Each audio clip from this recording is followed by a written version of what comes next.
Hey fans, What's going on, guys? so welcome to another episode of J&J Sports Talk Another Podcast. one ready up and ready to roll. This one's gonna be interesting. Yeah, this is going to be a good one, I think, buddy.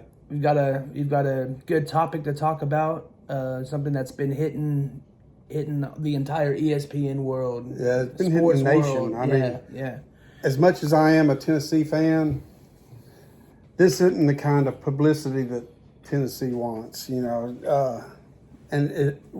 We're talking about the Nico thing. Nico, I am a leaving. Yeah.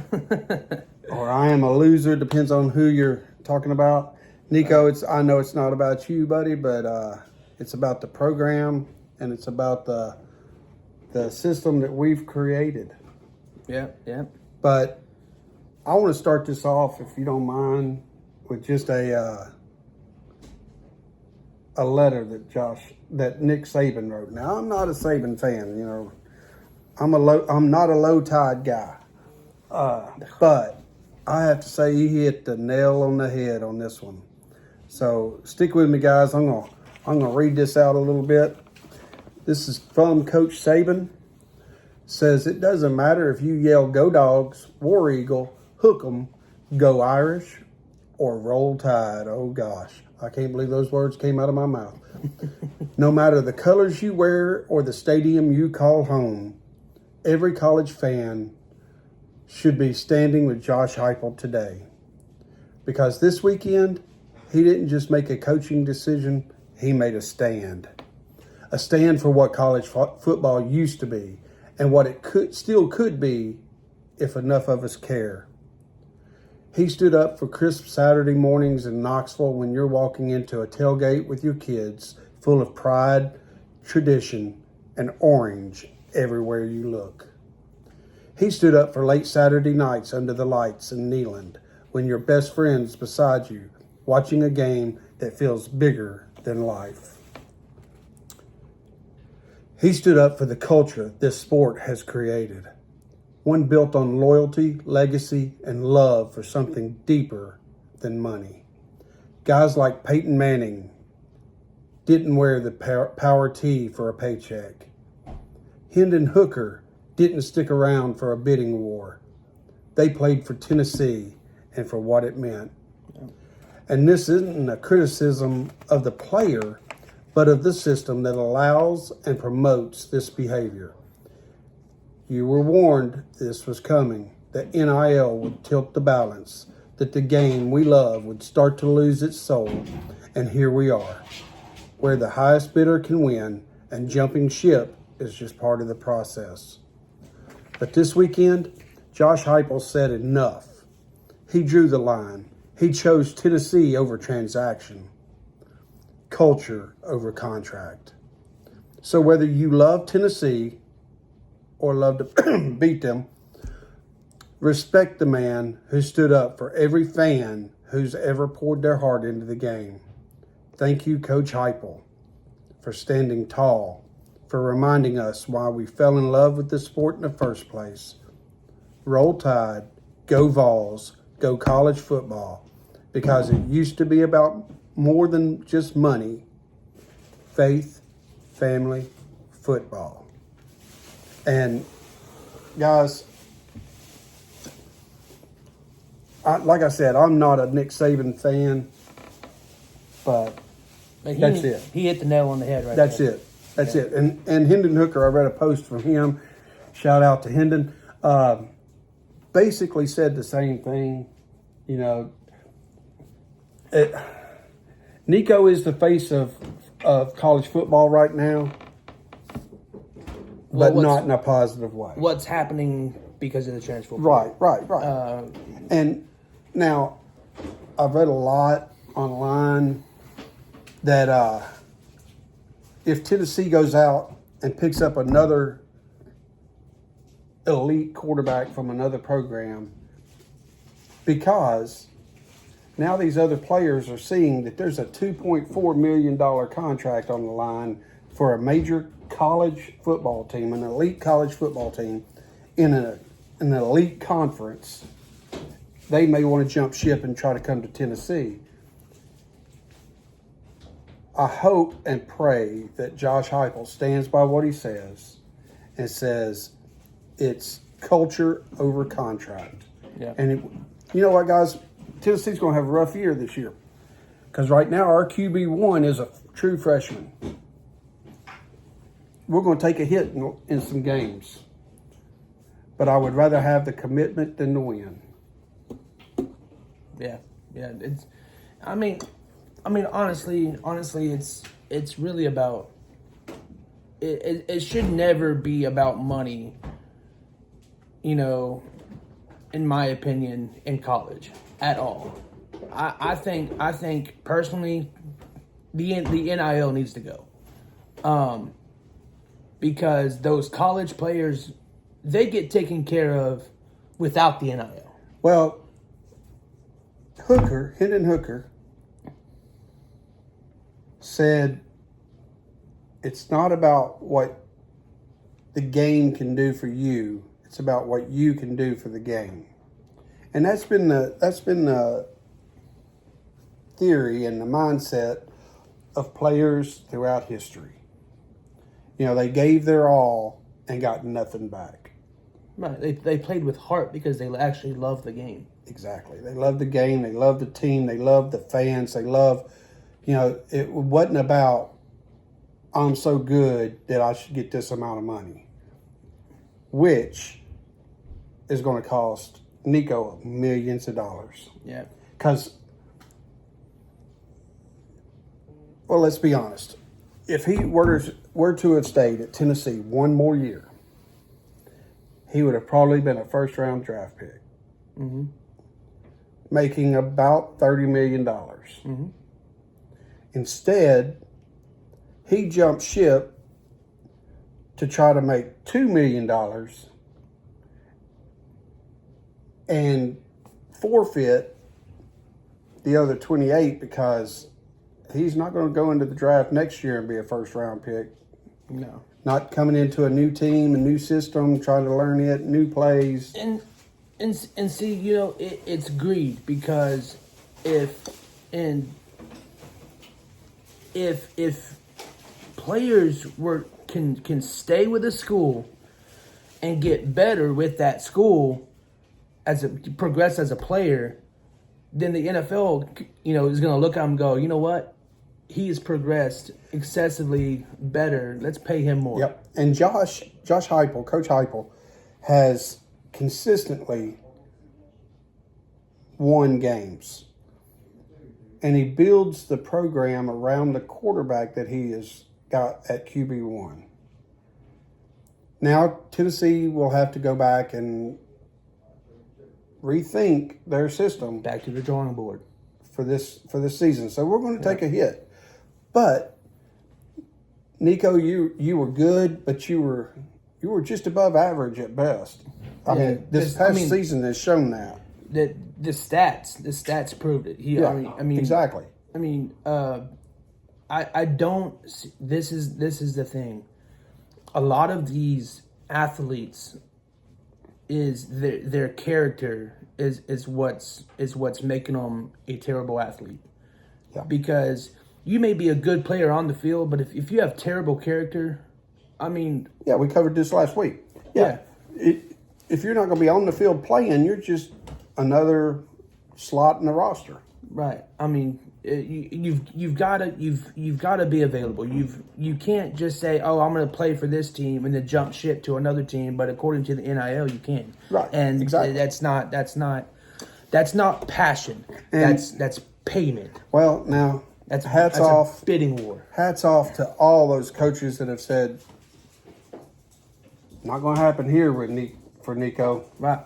Miami said Yep. that. Colorado said that. Yep. North Carolina Coach said Sanders.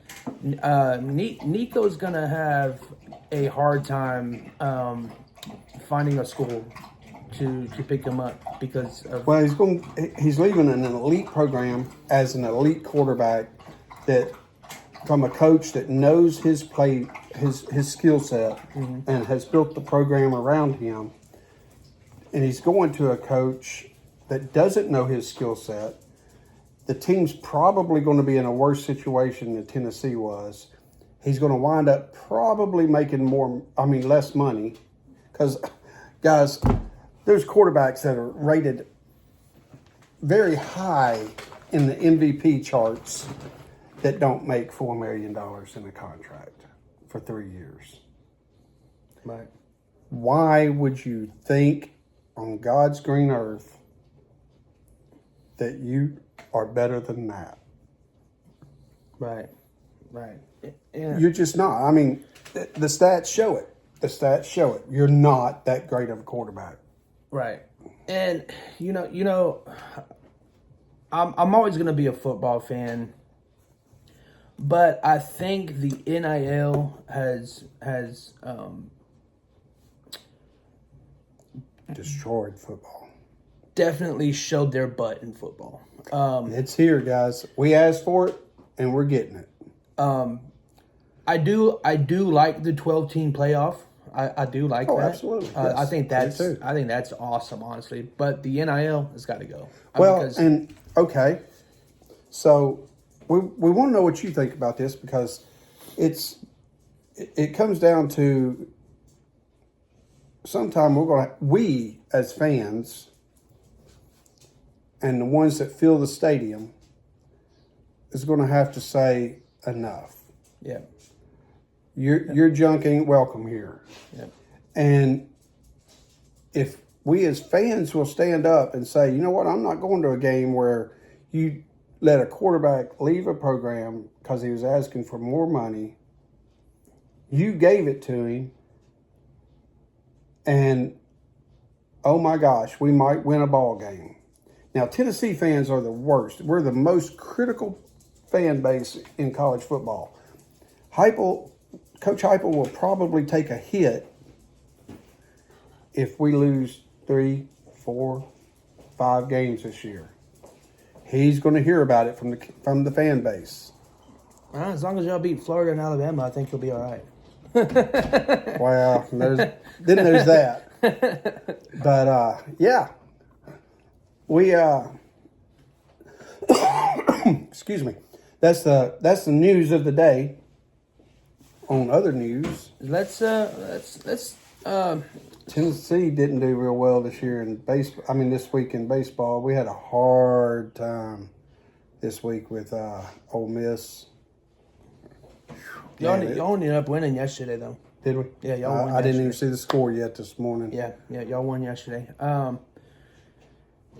Vanderbilt had a rough time with Oklahoma during their series, but they finally pulled it off the last game of the series, and they had a hard time with Lipscomb. It took them 10 innings to finally get that walk-off RBI. Hey, shout out to David Lipscomb, man. Our defense just wasn't defensing. It's just wasn't defensing. Yeah, our defense just wasn't defensing, man. Are you making words up as we go here? No, we had multiple errors, a lot of dropped balls. Just it's like the ball was too big to fit in our glove. It's just it wasn't happening. But we ended up pulling it off. It was all in all. It was a good game. Lipscomb showed up. They stepped up their game. Yeah, they got some hits. Their offense was pretty on point. But yeah, it was a good game. It was a good game. Did you catch any basketball last night?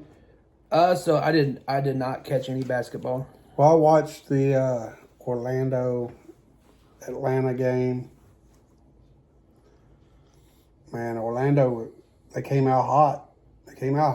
Got ahead by 22. Atlanta pulled it back close, got it within 6. And then Trae Young, I'm not a Trae Young fan. I think he's right up there with LeBron. He's a big crybaby. But he showed his rear end a little bit and got a technical and then walked off the court to the locker room. But, I think that's where we're heading. with these sports, with these NIL deals. Yeah. I think that's what we're going to get. That's the Bunch of crybabies. Yep, we're going to get that player attitude. Yep. And not people that just love to play the game.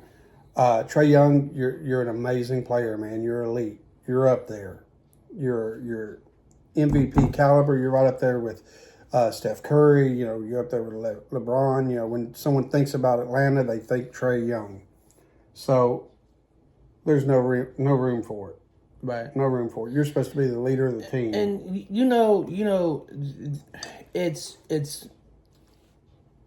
it's funny because watching sports, doing this podcast now has me watching multiple sports, and the only sport that I can see that people still have a passion for generally, even professional soul. Yeah, even professional, like the professional players of these sports, you can tell it is still a passion, is baseball.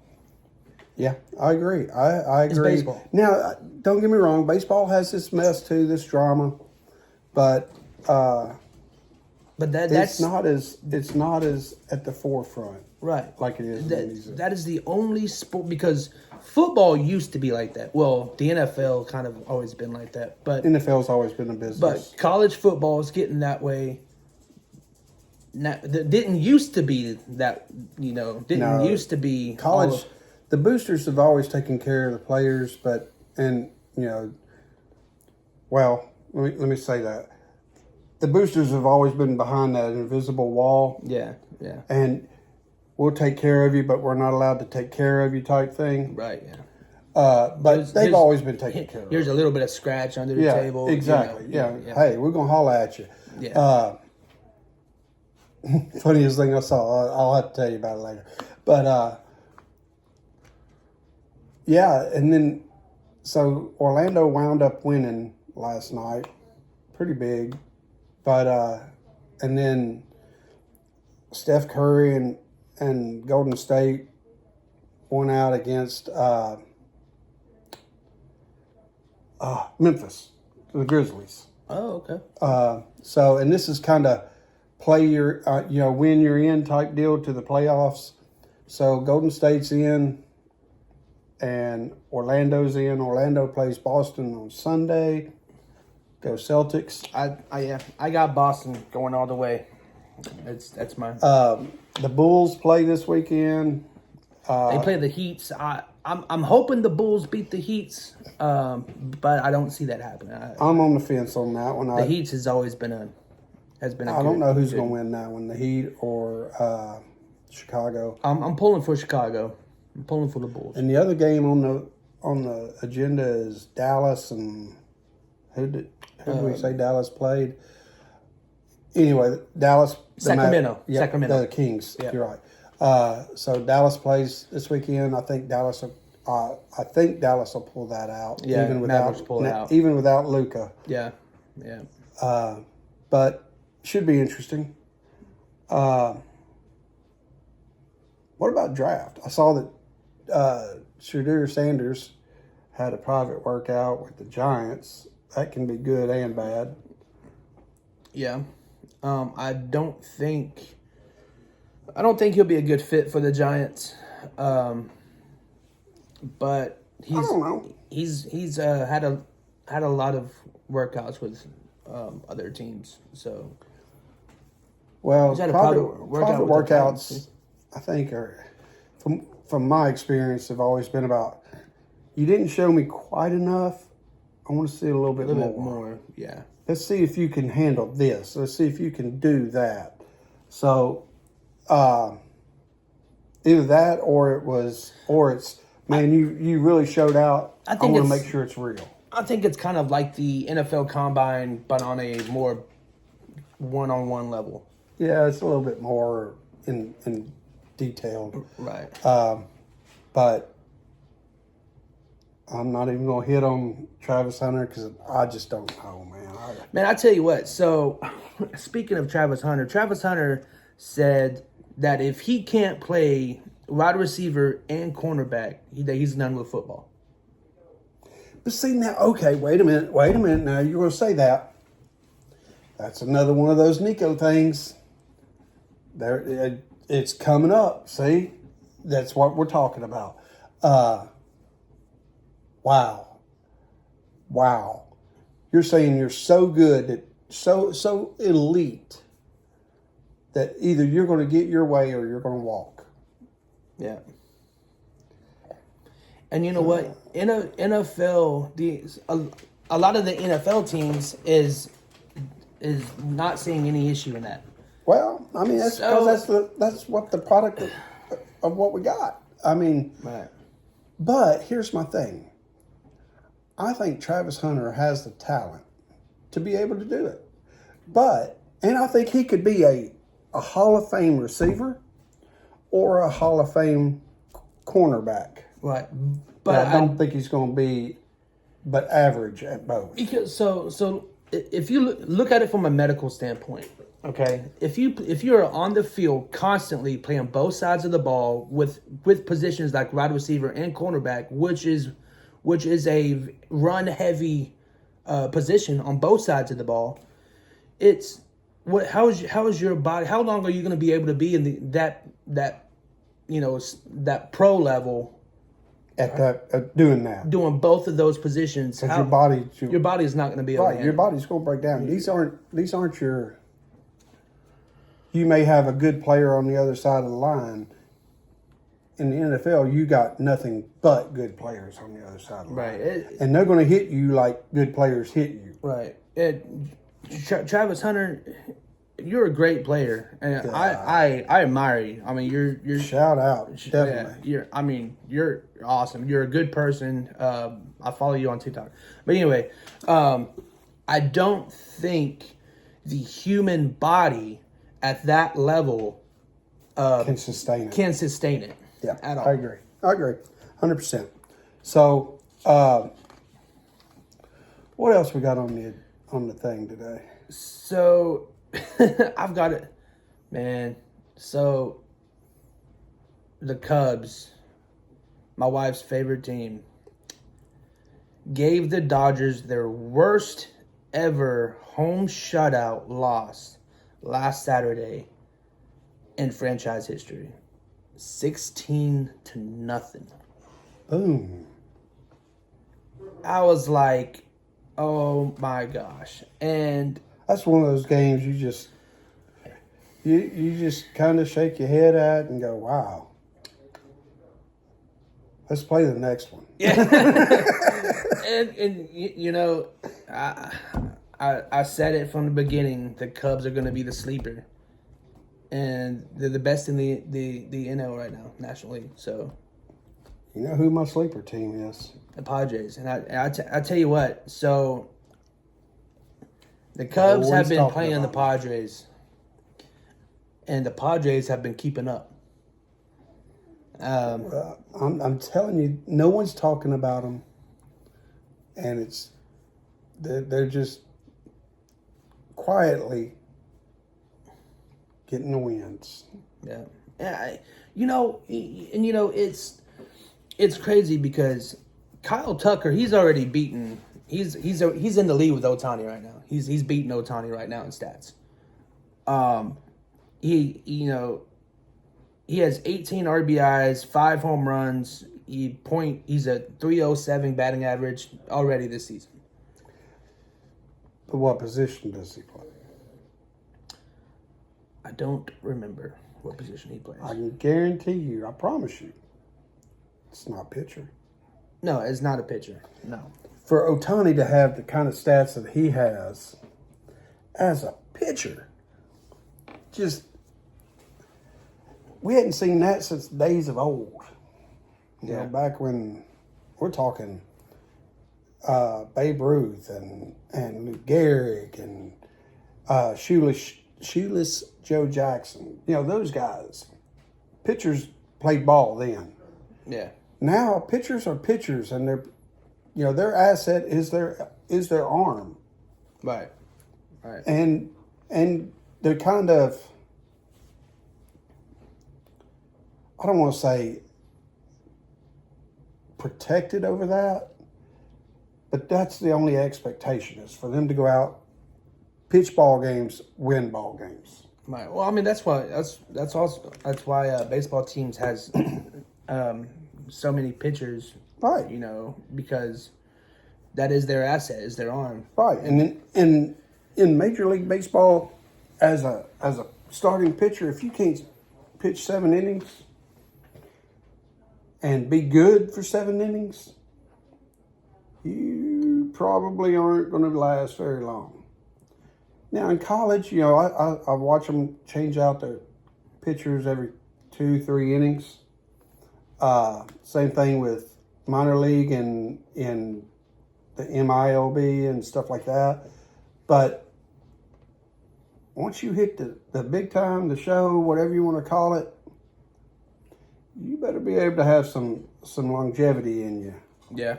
I tell you, speaking of longevity, Austin Nye for Vanderbilt, he was pitching, and I almost said preaching, but I stopped myself. But he was pitching, and he stayed in for 6 innings. Hey, well, that's good for a college player. You know, Yeah. that's outstanding for a college player to go 6 innings. I mean, it happens a lot. It does. But in college, if you draw a walk, the coach has already got somebody in the pen warming up. Yeah. If you aren't consistent, coach has already got someone in the pen warming up. So yeah, 6 innings. Wow, that's okay. I can live with that. Yeah, it's pretty impressive. But so I saw this the other day. You know, I'm not a political guy at all. I'm a sports guy. Okay, so when these teams, they win the national championship, they win the World Series, they, you know, whatever, the Stanley World Cup, whatever, and they go to the White House and just, you know. And I got to meet the president. Yeah, you know, cool, whatever. Do the whole Forrest Gump thing. Yeah. Do I think they need to do that? No, I think it's kind of stupid. Personally. Well, I agree with it, to be honest with you. But Ohio State took the national championship trophy to the White House and allowed Vice President J.D. Vance to hold it, and it fell. Okay. Let me ask you a question. You played for Ohio State. You won a national championship. You get invited to the White House. Are you carrying the trophy? I mean, yeah. Okay. We established that. Now, the Vice President of the United States says, yo, man, let me hold that. Are you going to tell him no? I'm not. I'll let somebody else. Yes, Mr. Vice President. Yes, Mr. Vice President. And if he drops it, you know what? I bet you any amount of money, he's got the money to cover it. Yeah, but It you isn't know like what? he's asking Joe Schmo on the side of the street, here, hold this for me. But, you know, in high school, it's kind of like the spirit stick, okay? Mm-hmm. You can't drop the spirit stick. It's bad luck. I get it. I get it. So when you bring the national, something as expensive as the national championship trophy, when you bring something that's like thousands of dollars, a piece of this trophy statue, you don't want to drop it. But it didn't. Only the bottom fell to the floor, not the trophy itself, because thanks to the good hands of running back Trayvon Henderson, the actual trophy never hit the floor. He caught that fumble. Again, it's the Vice President of the United States, the second most powerful man in the nation. So, if he asks you, let me hold that, You gonna let him hold that? Well, see, so it's funny. So JD Vance is from Ohio, right? Right. So it's funny because he tweeted, I broke it because I didn't want another team to get the trophy from Ohio State. That sounds about like it. Okay, we're getting political. Let's leave that there. But yeah, guys, hit us up in some comments, man. Please, please, please like, follow, and share. Hit that little button. Hit the alarm button down there so you know when the new ones pop out. Subscribe, follow. I've got to do this. Y'all got to give me a second. You carry on the podcast for just 1 second. I'm gonna get up for just a second, okay? Also follow us on Facebook. It's J&J Sports Talk. It's a Facebook group. We'd love to have you talk about sports. So I won't mention. I'm not going to get any names or anything like that. But you received this as a gift through your Vandy boys today. No. There you go. Just so y'all know that does not say Vanderbilt. So yeah, there you go, man. So okay, wear it proudly. So I don't do orange. I'm a Vanderbilt fan. I appreciate the thought though. That was really nice, But someone thought of it. Yeah, I do appreciate the thought. For sure. I am creating a sports room. So it'll probably go up, hang up in there. It's Tennessee, so I don't know. It may just go on over to you, you know. But keep doing your boy like that. But anyway, guys, I don't know. I have a Gator jersey hanging up, so I might as well. Oh gosh, man! Oh, you just made my stomach turn. Anyway, so guys, we do appreciate everything. Y'all are following us and liking us and watching us. For sure. Shout out to all the people that we talked about today. Even Nico, it's not him. It is the system. It is the NIL for sure. So, Nico, as a Tennessee fan, thank you for what you've done. Now I wish you the best bench warming career that a quarterback can have. For sure. No. I wish him the best. I really do. I really hope I hope this doesn't cost him his career. Yeah. So, well. But anyway, till next week. All right, fans. Ball for life. Vandy life. Y'all be blessed.